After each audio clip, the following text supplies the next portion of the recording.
전능하사 천지를 만드신 하나님 아버지를 내가 믿사오며 그 외아들 우리 주 예수 그리스도를 믿사오니 이는 성령으로 잉태하사 동정녀 마리아에게 나시고 본디오 빌라도에게 고난을 받으사 십자가에 못 박혀 죽으시고 장사한 지 사흘 만에 죽은 자 가운데서 다시 살아나시며 하늘에 오르사 전능하신 하나님 우편에 앉아 계시다가 저리로서 산 자와 죽은 자를 심판하러 오시리라. 성령을 믿사오며 거룩한 공회와 성도가 서로 교통하는 것과 죄를 사하여 주시는 것과 몸이 다시 사는 것과 영원히 사는 것을 믿사옵나이다. 아멘.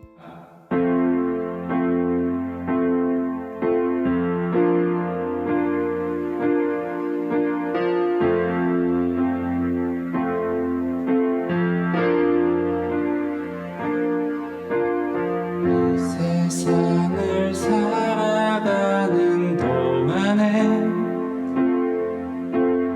나의 힘을 의지할 수 없으니 기도하고 낙심하지 말 것을 주께서 참 소망이 되심이라. 주의 길을 걸어가는 동안에 세상의 것 의지할 수 없으니 감사하고 낙심하지 말 것을 주께서 참 기쁨이 되심이라. 하나님의 꿈이 나의 비전이 되고 예수님의 성품이 나의 인격이 되고 성령님의 권능이 나의 능력이 되길 원하고 바라고 기도합니다. 이 세상을 살아가는 동안에 나의 힘을 의지할 수 없으니 기도하고 낙심하지 말 것을 주께서 참 소망이 되심이라. 주의 길을 걸어가는 동안에 세상의 것 의지할 수 없으니 감사하고 낙심하지 말 것을 주께서 참 기쁨이 되심이라. 하나님의 꿈이 나의 비전이 되고 예수님의 성품이 나의 인격이 되고 성령님의 권능이 나의 능력이 되길 원하고 바라고 기도합니다. 하나님의 꿈이 나의 비전이 되고 예수님의 성품이 나의 인격이 되고 성령님의 권능이 나의 능력이 되길 원하고 바라고 기도합니다.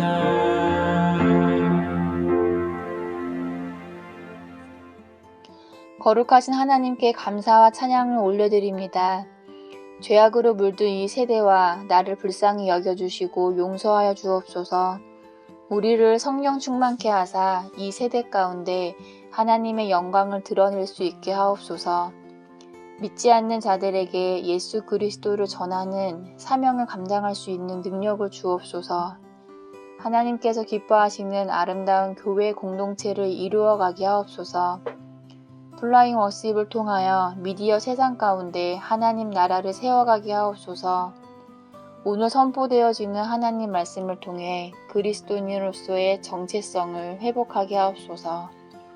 모든 것을 주님께 맡겨드리오며 예수 그리스도의 이름으로 기도드립니다. 아멘. 오늘 우리에게 주시는 하나님의 말씀은 누가복음 24장 1절부터 3절 말씀입니다. 안식 후 첫날 새벽에 이 여자들이 그 준비한 향품을 가지고 무덤에 가서 돌이 무덤에서 굴려 옮겨진 것을 보고 들어가니 주 예수의 시체가 보이지 아니하더라. 아멘. 안녕하세요. 플레임 워십의 신태호 목사입니다. 오늘도 영상으로 예배를 드리는 모든 분들을 주님의 이름으로 환영하고 축복합니다. 저희가 오늘은 절기상으로 그 부활주의로 이제 지키게 됩니다.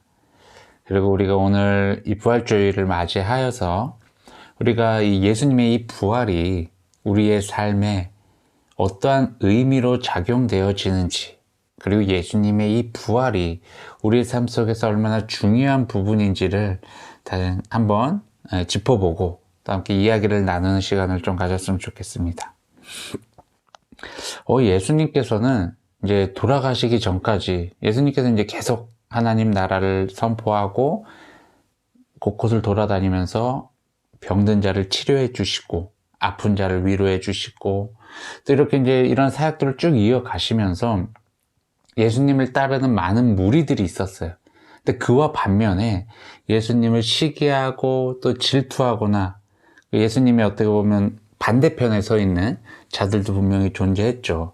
그리고 그들에 의해서 어떻게 보면 이제 그 바리새인들과 유대인이 이제 가장 이제 그 역할을 제대로 했죠. 예수님의 반대편에서 대제사장들의 그 무리들이. 그래서 결국에 이제 그 사람들에 의해서 예수님은요, 수도 없이 이제 고난을 당했죠. 핍박당하고요. 여러 가지 이제 큰 역경들을 이제 겪게 되면서 결국에는 이제 십자가에 달려 이제 돌아가셨죠. 근데 돌아가실 때도 그 과정들을 성경에서 살펴보면요, 영광스러운 죽음이 아니었어요. 그러니까 일반적인 사람들의 눈으로 봤을 때 매우 치욕스럽게 이렇게 고난을 받다가 정말 처절하게 죽음을 맞이하신 분이 바로 예수님이었던 것 같아요. 그리고 이제 이렇게 예수님께서 십자가에 달려 죽으시고 나서 어떤 일이 벌어졌어요? 지성소와 성소를 이제 분리시켜 놓는, 분리하는 그 역할을 해 놓았던 커튼이죠. 커튼이 찢어졌어요. 그러면서 이제 성소와 지성소가 어떻게 보면 이제 통행이 자유롭게 되어졌다는 거죠. 과거에는 이 지성소는요, 정말로 이렇게 좀 어떻게 보면 비밀스러운 공간이었어요. 그래서 대제사장만이 들어갈 수 있는 유일한 존재였어요. 그곳에 들어가서 이제 하나님의 영광을 보게 되는 거죠. 만나게 되는 거예요. 하나님을 만나게 되는. 그러니까 그만큼 하나님 만나기가 너무나 어려웠던 그런 시절이었죠. 그때는. 일반 백성들이 하나님을 만나기 위해서는 대제사장을 통하여서 하나님을 만나게 되었던 그런 시절이었어요. 근데 예수님이 돌아가시면서 성소와 지성소를 구분하고 있었던 그 커튼이, 휘장이라고도 하죠. 커튼이 이제 찢겨지면서 이제 하나님과 이 인간들과의 이제 직접적인 소통이 이루어질 수 있는 그런 장이 열리게 되었다라는 거죠. 그래서 이제 예수님의 죽으심으로 이러한 이제 변화들이 찾아옵니다. 그래서 이제 예수님께서 돌아가시고 나서 예수님을 따르던 그런 이제 사도들 중에 아리마대 사람 요셉이라는 사람이 있었어요. 이 사람은 약간 이제 돈이 좀 있는, 그리고 또 이제 고위층의 사람이었던 것 같아요. 그래서 이 사람이 예수님이 이제 돌아가시고 나서 이제 빌라도에게로 찾아가죠. 빌라도에게로 찾아가가지고, 내가 예수님의 시신을 무덤에 모시고 싶다. 달라. 그렇게 이제 요청을 해서 빌라도는 이제 그 아리마대 요셉에게 예수님의 시체를 이제 넘겨줬고, 그리고 이 아리마대 요셉은요, 이제 깨끗한 새 마포로 예수님의 시체를 다 이렇게 감싸서 이제 자신이 만들어 놓은 바위 무덤에, 그러니까 여기 성경에서 보면 큰 바위를 이렇게 바위에다가 이제 구멍을 냈다고 나와요. 그러니까 땅에 구멍을 낸 게 아니라 어떤 산을 이루고 있는 그 땅 속에 구멍을 낸 게 아니라 바위를 깎은 거예요. 그만큼 어떻게 보면 힘들게 만들어진 무덤이었을 거예요. 그 무덤에, 이 돌무덤에 예수님의 시체를 이제 넣어 놓고, 그 돌무덤에 들어가는 입구를 큰 돌로 이제 막아놨다고 이제 성경을 이야기하고 있습니다. 근데 여기에서 예수님께서 이제 돌무덤에 이제 이렇게 묻히시고 나서 어떠한 일들이 일어났냐면, 대제사장들과 그 다음에 바리새인들도 이 빌라도를 찾아옵니다. 그리고 과거에 예수님께서 하셨던 그 이야기를 빌라도와 나누게 되는데, 어떤 이야기를 나누냐면, 이 예수라는 자가 자신이 죽은 후에 3일 있다가 다시 살아날 거다라는 말을 했었다. 그러니까 본인들이 불안한 거예요. 만약에 그 십자가에서 죽은 것이 쇼였다면, 그때 분명히 지금 돌무덤 안에 갇혀 있을 텐데, 다른 제자들이 몰래 들어와가지고 그 시체를 죽은 척한 그 예수를 꺼내가가지고 다시 살아났다라고 이렇게 이제 하면 백성들이 더 혼란스럽지 않겠냐, 이런 이제 이야기까지 하는 거죠. 물론 죽은 것을 확인했지만 이제 그들 마음 가운데는 불안함이 있었던 거예요. 혹시라도 하는 마음에. 그래서 이제 빌라도에게 요청을 하게 되는데, 무엇을 요청하게 되냐면, 이 경비병을 좀 세워달라. 그 무덤을 좀 지켜달라라는 거예요. 그래서 어떤 누구도 그 무덤에 접근할 수 없도록 좀 경비병을 세우는 게 좋겠다라고 이제 요청을 했고, 그 요청이 이제 수락되어져서 이제 경비병들이 가서 이제 예수님의 그 돌무덤 앞을 지키게 되었던 거죠. 그리고 나서 이제 안식일이 지난 그 다음날 새벽에 막달라 마리아와 그 다른 마리아가 이제 무덤으로 찾아갔다고 합니다. 근데 갑자기 큰 지진이 일어나더니 마리아 앞에 천사가 내려와서 예수님의 그 돌 무덤의 입구를 이제 막고 있는 큰 돌을 이제 굴렸다라는 거예요. 그리고 그 위에 앉았다라는 거예요. 근데 그 광경을 이제 마리아뿐만 아니라 그 무덤을 지키고 있었던 경비병들까지도 보게 된 거예요. 그러니까 이 경비병들 입장에서 어떻겠어요? 분명히 자기는 이 무덤에 아무도 접근하지 못하게 막고 있으라고 이야기를 했는데, 지금 정말 천사같이 그 사람이 아닌 어떠한 그 존재가 나타나서 이 무덤의 앞을 막고 있는 그 돌을 굴려버리니까, 물론 그 광경조차도 정말 숨이 멎을 정도로 정말 충격이었겠지만, 또 생각이 들었겠죠. 이것을 내가 지키지 못하면 또 대제사장들이나 또 빌라도에게 또 이렇게 큰 또 죄를 저지르게 된 것이기 때문에 거기에 대한 값을 또 받게 되지 않을까라는 어떤 복잡한 생각이 이렇게 경비병 마음 가운데 있었겠죠. 결국엔 이제 경비병들 어떻게 할 수는 없었던 거예요, 그 순간에. 근데 그런 상황에서 이 천사가 나타나서 마리아에게 이야기를 하는 게, 여자들아, 너네 두려워하지 말아라. 두려워하지 말라라고 이제 말을 하고요. 그 다음에 이제 십자가에 못 박혀 죽으신 그 예수님께서 먼저 갈릴리로 가셨으니까 갈릴리로 빨리 이동을 해서 예수님을 만나라고 지금 당장 이제 예수님의 제자들에게 가서 이 말을 전하라 라고 이제 마리아에게 이야기를 하죠.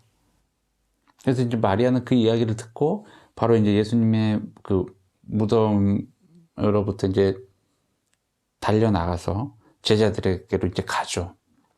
그래서 자기가 보고 들은 것을 제자들에게 이제 알려주죠.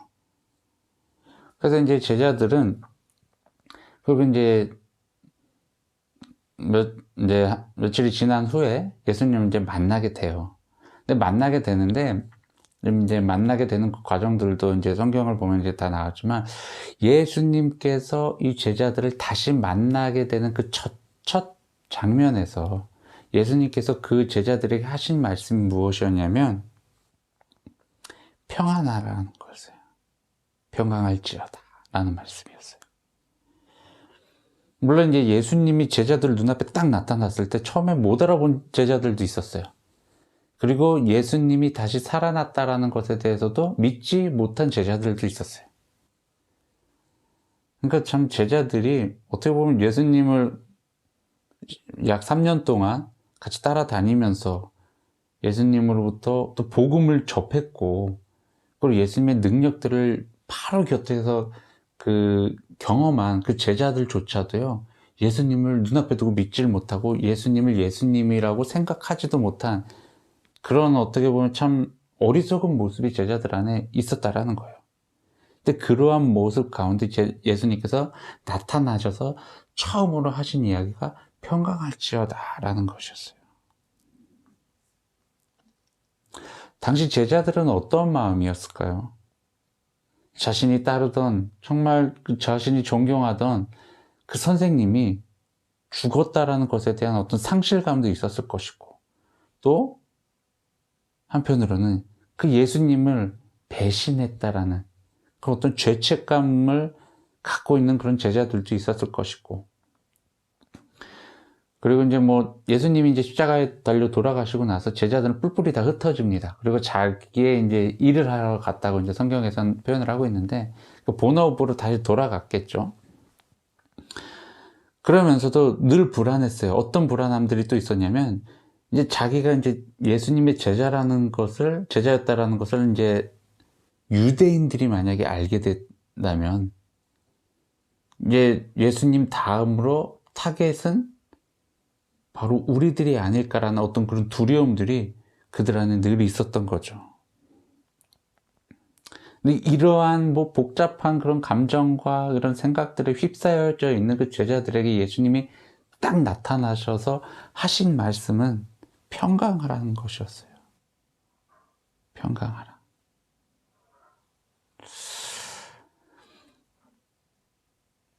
그러니까 예수님은요, 제자들의 그 마음을 다 알고 계셨던 거예요.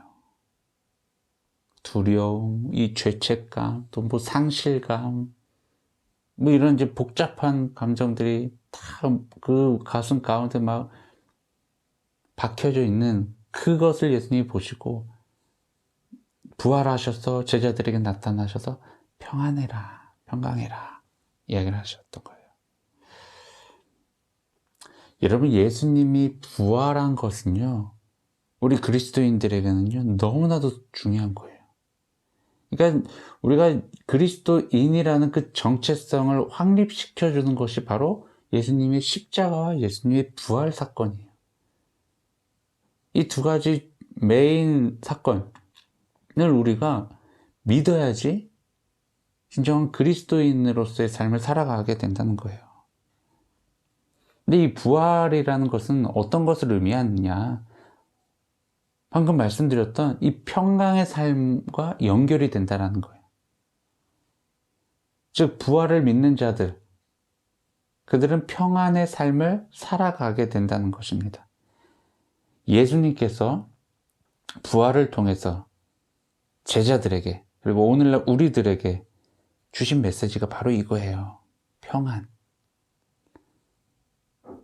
정말 너희들 십자가의 그 죽으심과 예수님의 그 부활 사건 믿느냐? 그렇다면 너희들이 살아가야 될 삶은 평강의 삶이다. 평안의 삶이다.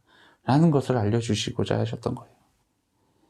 이 평강의 삶이란 온전한 삶을 말합니다. 완전한 삶. 조금 구체적이고 좀 정확하게 이야기를 하자면요, 예수님께서 주인된 삶을 바로 평안의 삶이라고 이야기를 하는 거예요. 이게 바로 완벽한 삶이잖아요.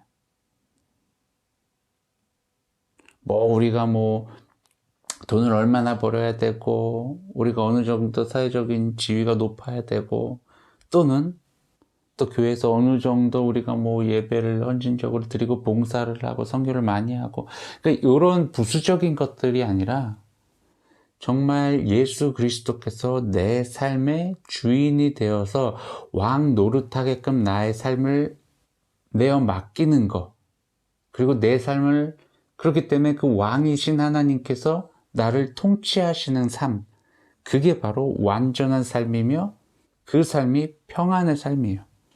죽음을 이기시고 다시 살아나신 예수님께서 이제 모든 죄가 사함을 받았으니 더 이상 죄로 인해 우리의 인생을 더럽히지 말라는 거예요. 그리고 죄의 종노릇 그만하라는 거예요. 이젠 죄에 의해 지배를 받는 그런 인생이 아니라 영원한 생명을 얻은 자로서, 구원은 받은 자로서 살아가라는 거예요. 오늘 앞에 나눈 찬양의 제목이 원하고 바라고 기도합니다 라는 찬양 제목인데요. 제가 개인적으로 참 좋아하는 민호기 목사님께서 작사 작곡을 하신 곡인데, 이 찬양의 후렴을 보면 이런 가사가 있어요. 하나님의 꿈이 나의 비전이 되고 예수님의 성품이 나의 인격이 되고 성령님의 권능이 나의 능력이 되길 원하고 바라고 기도합니다. 그럼 부활신앙을 가진 자, 그리스도인들의 삶의 모습이 그대로 담겨져 있다는 거예요. 이 부활신앙을 가진 자가 바로 그리스도인이라는 거예요. 다시 말하면 우리가 예수님의 십자가를 통해서 이제 나 중심의 삶으로부터 이제 벗어나게 됩니다. 죄악으로부터 이제 해방이 돼요. 그러고 나서 예수 그리스도 중심으로 살아가는 삶이 우리의 삶 가운데 펼쳐졌다는 거예요. 이게 바로 예수님의 그 부활 사건을 통해서 우리에게 주시는 메시지입니다. 여러분, 이 부활이라는 단어를 살펴보면요, 새롭게 하다라는 그런 의미가 담겨져 있어요. 다시 태어난다는 의미도 될 수 있겠죠. 내가 중심인 삶을 살았을 때는요, 바로 내가 꿈꾸고 내가 바라고 내가 소망하던 이것을 위해 우리의 삶을 살아갔다면, 이제는 나의 꿈을 이루기 위해서가 아니라, 나의 욕구를, 나의 욕망을 채우기 위해서가 아니라 하나님의 꿈을 꾸는 거예요. 그리고 그 하나님의 꿈을 이루어가는 거예요. 이것에 바로 우리의 삶의 초점이 맞춰져 있다는 거예요. 바로 부활신앙을 가진 자들에게 말이죠. 그리고 우리 인간들은 연약한 존재이기 때문에요, 또 인격도 매우 불완전해요. 그런데 우리의 삶을 예수 그리스도께서 다스리시고 통치하시기 시작하게 되면요, 어떠한 일들이 벌어지겠어요? 바로 예수님의 그 성품이 나에게 인격으로 나타나게 되어진다는 거예요. 나의 인격이 예수님에 의해서 결정되어진다는 거예요. 또 과거에는 나의 힘과 나의 능력, 또 뭐 나의 재능, 나의 어떤 지식, 뭐 이런 것들, 내가 가진 그 어떠한 것으로 내 삶에 어떠한 변화를 추구하면서 살았다면, 이제는 내 안에 성령께서 충만하게 임하게 된 후에는 그 성령의 능력으로 성령의 이끄심을 받아 살아가게 된다는 것을 이 찬양의 가사에 담고 있다는 거예요. 근데 이러한 이제 삶을 이제 사는 것이 바로 어떻게 보면 그리스도인의 삶, 부활의 신앙을 가진 자들의 삶인데, 이 삶을 우리가 어떻게 하라고 이 찬양에서 이야기를 하냐면, 원하고 바라고 기도한대요. 내가 의지를 드려야 된다는 거예요. 그래요, 어떤 그리스도인의 삶이란 이런 거예요 라는 것을 이제 우리가 알았어요. 이해했어요. 그래, 그렇게 사는 것이 그리스도인의 삶이지. 그렇다면 우리가 그 다음에 해야 될 일이 뭐예요? 알았다면 살아야죠. 그래서 이런 가사를 쓰신 것 같아요. 내가 이제 이 삶이 뭔지 알겠어요. 주님, 그리스도인의 삶이 무엇인지 알겠어요. 부활신앙을 가진 자의 삶이 무엇인지 알겠어요. 근데 그 삶을 제가 정말 간절히 원합니다. 그리고 정말 그러한 삶을 살아가길 바라요. 그래서 이렇게 기도합니다. 즉 하나님 그 삶 살고 싶으니까 살게 좀 도와주십시오. 라는 기도가 담긴 찬양이에요.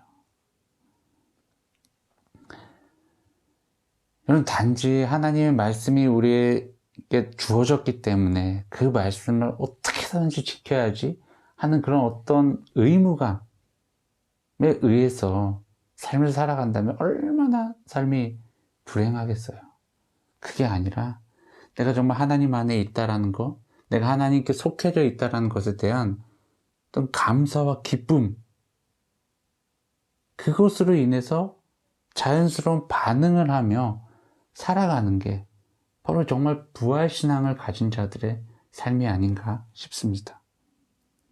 여러분, 절대로 죄로 더럽혀진 그 과거의 모습으로 우린 돌아가서는 안 됩니다. 그리고 또 하나 정말 중요한 것은 무엇이냐면,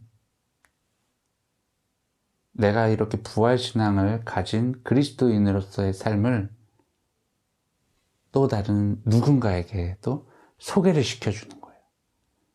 자랑하는 거죠. 그러니까 야, 내가 예수님을 믿었더니 이 삶이 너무나 행복하고 기쁘고 감사가 넘쳐. 너도 한번 좀 살아봐. 이렇게 되는 거예요. 근데 다시 생각을 해보면 내가 정말 예수님을 믿었더니 뭐 내가 하고 싶은 것도 못해. 주일날은 왜 이렇게 바빠 진짜. 쉬는 날이 없어.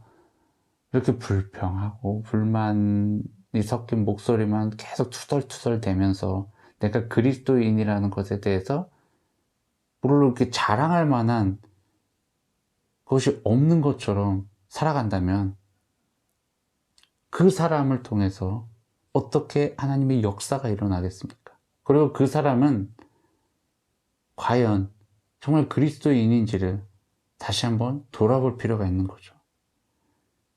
내가 정말 부활신앙을 가진 자로서 삶을 살아가고 있는지, 정말 예수 그리스도께서 내 삶의 왕 노릇하시며 내 삶을 이끌어가고 계신지를 한번 점검해 볼 필요가 있다는 거예요. 그래서 우리가 이 그리스도인의 삶을 누군가에게 알려줘야 돼요. 이게 바로 어떻게 보면 제자와 사역이거든요.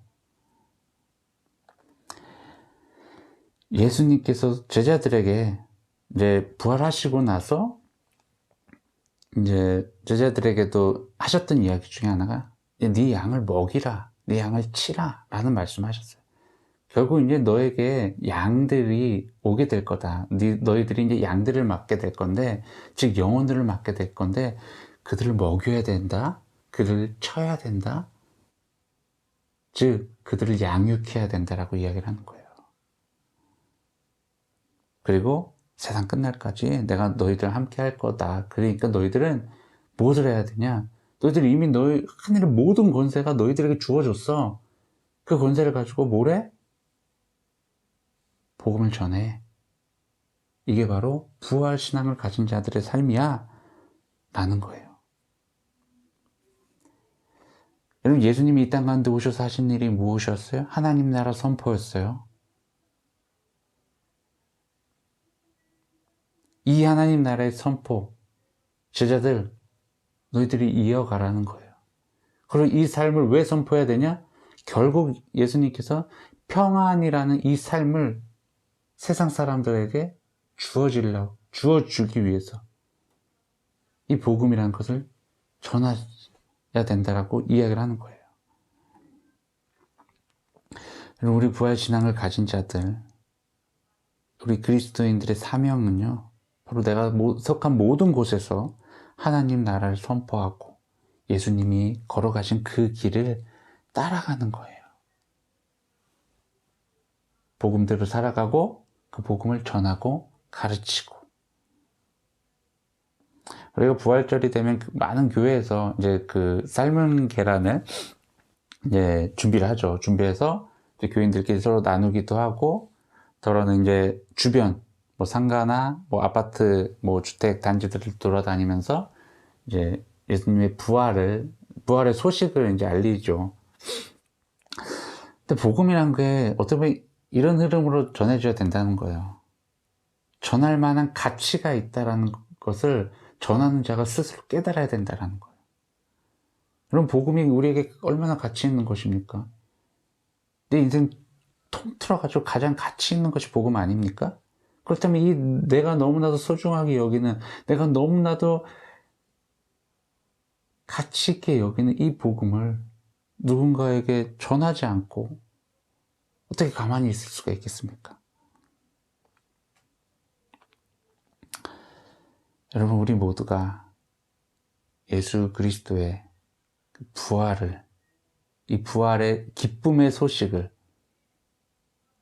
주변 사람들과 나누시며, 단지 계란만 나누는 것이 아니라 이 부활의 기쁜 소식을 나누며, 우리가 정말 그리스도인임을 스스로가 증명하기도 하고, 또 내 주변에 있는 많은 사람들에게 예수님을 소개하고 이 그리스도인의 삶으로 초대하는 저희 여러분이 되길 간절히 주님의 이름으로 축원합니다. 기도하겠습니다.